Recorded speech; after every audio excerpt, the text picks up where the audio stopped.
ഇവിടെ ഒരു സ്ഥലമുണ്ട് കേട്ടോ. സ്ഥലം എന്ന് പറഞ്ഞാൽ ഞാനിതുവരെ കണ്ടിട്ടില്ല. താഴോട്ട് നല്ല താഴ്ചയാണ്. അപ്പം എനിക്ക് ഇങ്ങോട്ട് ഒറ്റയ്ക്ക് വരാനൊരു പേടി. അപ്പം ഞാൻ രഞ്ജോണനെയും കൂട്ടി വരികയാണ് ഒരു ധൈര്യത്തിന്. കാണിച്ചു തരാവേ.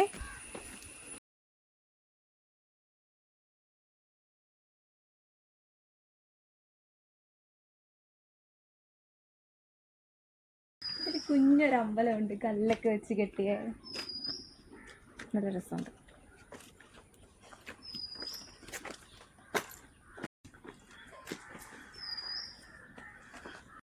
ഞങ്ങൾ ഇതിൻ്റെ എൻ്റെ എവിടെയാണെന്ന് നോക്കാൻ വേണ്ടി പോവാണ് കേട്ടോ.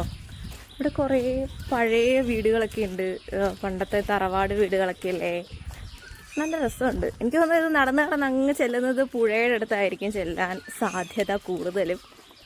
നോക്കാം എവിടം വരെ ഇത് പോകുമെന്ന് നോക്കാം.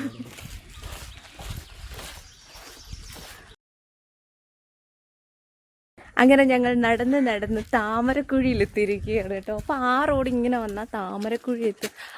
ഇപ്പം മനസ്സിലായി എവിടെ എത്തിയെന്ന്. ഇവിടെ തൂക്കുപാലമുണ്ട്, കാണിച്ചു തരാം കേട്ടോ. അങ്ങനെ നമ്മൾ എത്തിയിരിക്കുന്ന സ്ഥലം ദേ നോക്കിയേ.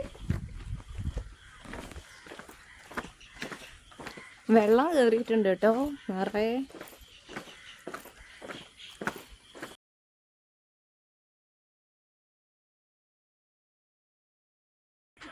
അപ്പം നമ്മൾ നടന്ന് നടന്ന് കടലുണ്ടിപ്പുഴയുടെ അടുത്താണ് വന്നത് കേട്ടോ.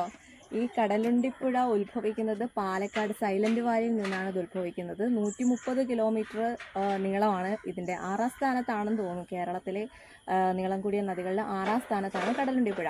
അപ്പോൾ ഇത് മലപ്പുറം, കോഴിക്കോട് ജില്ലകളിലൂടെ ഇത് ഒഴുകി കടലുണ്ടിയിൽ വെച്ചിട്ട് ഇത് അറബിക്കടലിൽ പതിക്കുന്നു. എങ്ങനെയുണ്ട്?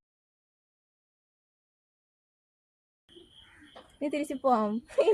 ഇനി വീട്ടിൽ പോകണമെങ്കിൽ ആ കുന്ന് കയറണം, ആ കയറ്റം കയറണം. അപ്പോൾ പോവല്ലേ, ബായ്. കയറ്റം കയറാനൊരു ഐഡിയ പറഞ്ഞു തരട്ടെ. ഇങ്ങനെ വളഞ്ഞും വളഞ്ഞും കയറുകയാണെങ്കിൽ പെട്ടെന്ന് കയറും.